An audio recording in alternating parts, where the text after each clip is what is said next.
உன் வார்த்தைகள் கேட்கப்பட்டது என்று வேதவசனம் சொல்லுகிறது. வித்தியாசம் உண்டாகும்படி செய்வேன் என்று கர்த்தர் சொல்கிறார். நான் உன்னை வெறுத்து விடவில்லை என்று கர்த்தர் சொல்லுகிறார். இன்றைக்கு கர்த்தர் நமக்கு தருகிற ஒரு வார்த்தை வார்த்தை வார்த்தை வியாதிகளில் ஒன்றையும் உனக்கு வரப்பண்ணு வரப்பண்ணு.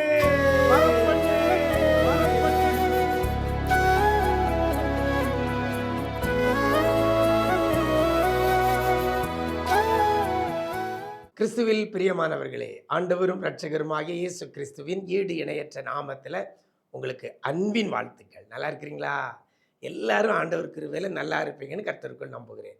இன்றைய விசேஷித்த வார்த்தை நிகழ்ச்சி மூலமாக வேதத்திலிருந்து ஒரு வசனத்தை உங்கள் முன்னால் வைக்கிறதுல மிக்க மகிழ்ச்சி அடைகிறேன். இன்றைக்கும் யாத்திராகமத்தின் புஸ்தகம் 15ஆம் அதிகாரம் 26ஆம் வசனத்தில் கடைசியில் இவ்வாறாக சொல்லப்படுகிறது, வியாதிகளில் ஒன்றையும் உனக்கு வரப்பண்ணேன் என்று கர்த்தர் சொல்லுகிறார். வியாதிகளில் ஒன்றையும் உனக்கு வரப்பண்ணேன். இன்னைக்கு வியாதி ஒன்றும் உனக்கு வராது அப்படிங்கிறத என்னுடைய வசனத்தோட அர்த்தம். ஒன்றையும் உனக்கு வரப்பண்ணேன். கர்த்தர் வரப்பண்ண மாட்டார். வியாதிகளில் ஒன்றையும் உனக்கு வரப்பண்ண. எந்த வியாதி? வசனம் சொல்லுகிறது, அழகாக அதில் சொல்லப்பட்டிருக்குது, எகிப்தியருக்கு வரப்பண்ண வியாதிகளில் ஒன்றையும்.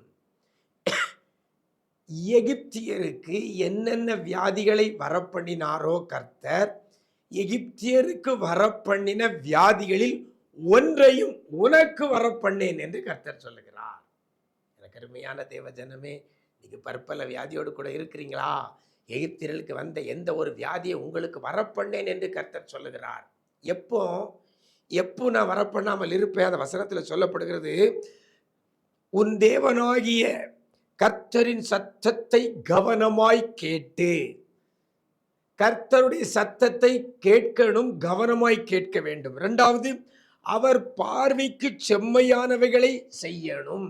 மூணாவது, அவர் கட்டளைகளுக்கு செவி கொடுத்து அவருடைய நியமங்கள் யாவையும் கை கொள்ள வேண்டும். 3 காரியம் சொல்லப்பட்டிருக்கிறது. சத்தத்தை கவனமாய் கேட்க வேண்டும், செம்மையானவைகளை செய்ய வேண்டும், அவருடைய நியமங்களை கை கொள்ள வேண்டும். செவி கொடுக்கணும், செய்ய வேண்டும், கை கொள்ள வேண்டும். இந்த 3 காரியத்தை நம்ம செஞ்சோமே ஆனால் எகிப்தியருக்கு வரப்பண்ணின ஒரு வியாதியையும் உங்களுக்கும் எனக்கும் கர்த்தர் வரப்பண்ண மாட்டேன் என்று வாக்கு கொடுக்கிறார். இன்னைக்கு நம்ம கர்த்தரின் சத்தத்தை கேட்கிறோமா? அவர் பார்வைக்கு செம்மையானவைகளை செய்கிறோமா? நியமங்கள் யாவையும் கை கொள்ளுகிறோமா? இந்த 3 காரியத்தை நம்ம நிறைய நேரத்தில் செய்யாமல் மிஸ் பண்ணி இருக்கிறோம், தவற விட்டு இருக்கிறோம். அதனால தான் இன்னைக்கு வியாதி நம்மை வருத்துகிறது, வியாதி நம்மை வேதனைக்குள்ளாக்குகிறது. பிரியமான தேவனுடைய பிள்ளைகளே, வேத வசனத்தில் கர்த்தர் சொல்லியிருக்கிற இந்த வாக்கு தத்துவம், எகிப்தியருக்கு வரப்பண்ணின எந்த வியாதியையும் வரப்பண்ணின ஒன்றை கூட உனக்கு வரப்பண்ணேன் என்று கர்த்தர் சொல்லி இருக்கிறார். பிரியமான தேவனுடைய பிள்ளைகளே, இந்த வியாதி இல்லாமல் ஆரோக்கியமா இருக்கணும்னா கர்த்தரின் சத்தத்தை செவி கொடுத்து கேளுங்கள், கவனமாய் கேளுங்கள். அவர் பார்வைக்கு செம்மையானதை செய்யுங்கள். நியாய பிரமாணங்களை, நியமங்களை, கற்பனைகளை கை கொண்டு நடவுங்கள். வியாதி உங்களுக்கு வராதபடி கர்த்தர் பாதுகாப்பார். பிரியமான தேவனுடைய பிள்ளைகளே, இன்றைக்கு உங்கள் வியாதியை கர்த்தர் மாற்ற அவர் போதுமானவராக இருக்கிறார். இந்த 3 காரியத்தை செய்ய இன்னையிலிருந்து பழகி கொள்ளுங்கள். கர்த்தர் பெரிய காரியங்களை செய்வார். அப்படிப்பட்ட கிருபையை உங்களுக்கு கர்த்தர் தருவாராக. நாம் ஜெபிக்கலாமா? நேசிக்கிற நல்ல பிதாவே, ஆசீர்வதிக்கப்பட்ட இந்த நல்ல நாளிலேயும் கூட எகிப்தியருக்கு வரப்பண்ணின எந்த வியாதியையும் உனக்கு வரப்பண்ணேன் என்று சொல்லியிருக்கிறீங்களாப்பா.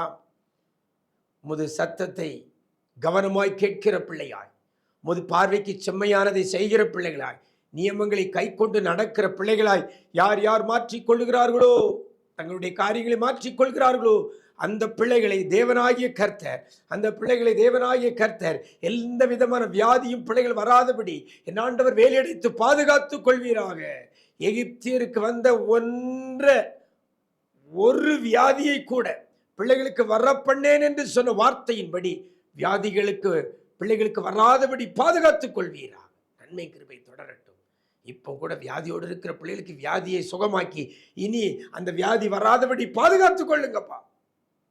ஆரோக்கியம் உண்டாகட்டும், பலவீனங்கள் மாறட்டும், பலன் உண்டாகட்டும் ஐயா. நன்மை கிருபையை தொடரட்டும்.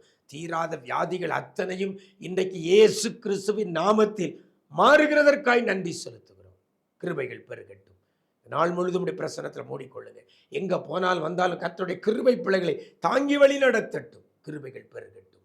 மீட்பர் இயேசுவின் மூலம் ஜெபிக்கிறோம் நல்ல பிதாவே, ஆமென், ஆமென். பிரியமானவர்களே, அவருடைய சத்தத்தை கேட்டு அவர் பார்வைக்கு செம்மையானதை செய்து அவருடைய கட்டளைகளை கை கொண்டு நடவுங்கள். எகிப்தியருக்கு வரப்பண்ணின ஒரு வியாதியை கூட கர்த்தர் உங்களுக்கு வரப்பண்ண மாட்டேன் என்று வாக்குப்படுத்திருக்கிறார். அப்படிப்பட்ட கிருபை கர்த்தர் தருவார். God bless you.